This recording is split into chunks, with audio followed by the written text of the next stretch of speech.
नमस्कार, मी संदीप देसाई. बुलेटिनची सुरुवात करू एका ब्रेकिंग बातमीनं. जरांगे पाटलांनी 10 फेब्रुवारीपासून पुन्हा एकदा उपोषणाची घोषणा केली आहे. राज्य सरकारच्या 2 भूमिकांमुळे जरांगे पाटील उपोषण करणार आहे. अधिसूचनेची तत्काळ अंमलबजावणी करा अशा प्रकारची मागणी जरांगे पाटलांनी केली आहे. कायदा पारित होईपर्यंत मागे हटणार नसल्याचंही जरांगे पाटील म्हणाले.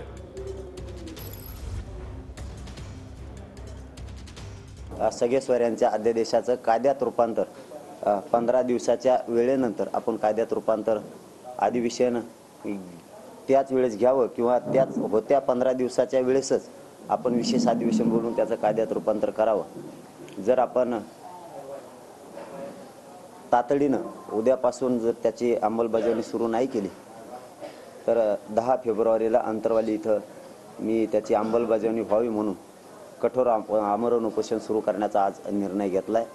विशेष करून माननीय मुख्यमंत्री साहेब आणि दोनही उपमुख्यमंत्री साहेब आणि सरकारला, राज्य मंत्रिमंडळाला माझी विनंती की आपण जो काल सगळ्या स्वरांचा परवा अध्यादेश राजपत्रित अधिसूचना काढली त्याची तातडीनं अंमलबजावणी करायला आपण पाहिजे. कारण प्रमाणपत्र वाटप सुरू व्हायला पाहिजे, ते झाले नाही. जरी आपण हरकती मागितल्या असल्या तरी हरकतीपर्यंत त्याला तुम्ही अंमलबजावणीचा तातडीचा दर्जा देणं आवश्यक आहे.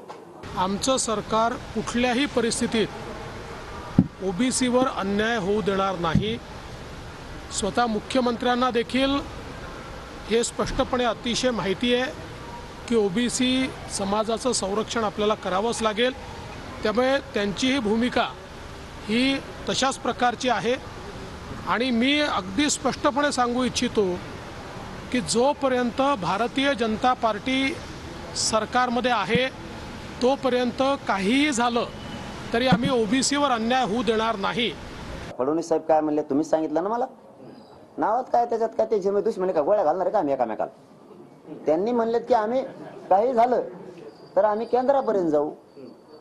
म्हणजे एकीकडून आम्हाला तुमचा माणूस तुमच्या सह्याचं पत्र देतोय, त्याच्यावर सही आहे का नाही मी आणखीन कोणाकोणाचं बघितलं नाही, पण लय मोठ्यात मी बघतो त्याच्यावरती. आणि तुम्ही दुसऱ्याच दिवशी उगवून द्यायचा दुसरा दिवस आणि तुम्ही म्हणत मी केंद्रापर्यंत जाईन. म्हणजे काय, मराठ्यांची गरज नाही तुम्हाला.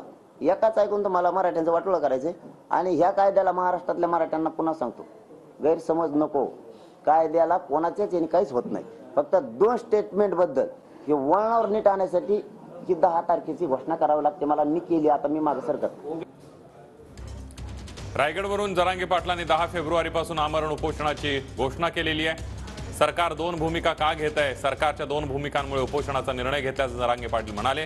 कायदाही तुम्हीच करता, केंद्रातही तुम्हीच जाताय. जरांगे पाटलांनी सरकारला सवाल केलाय.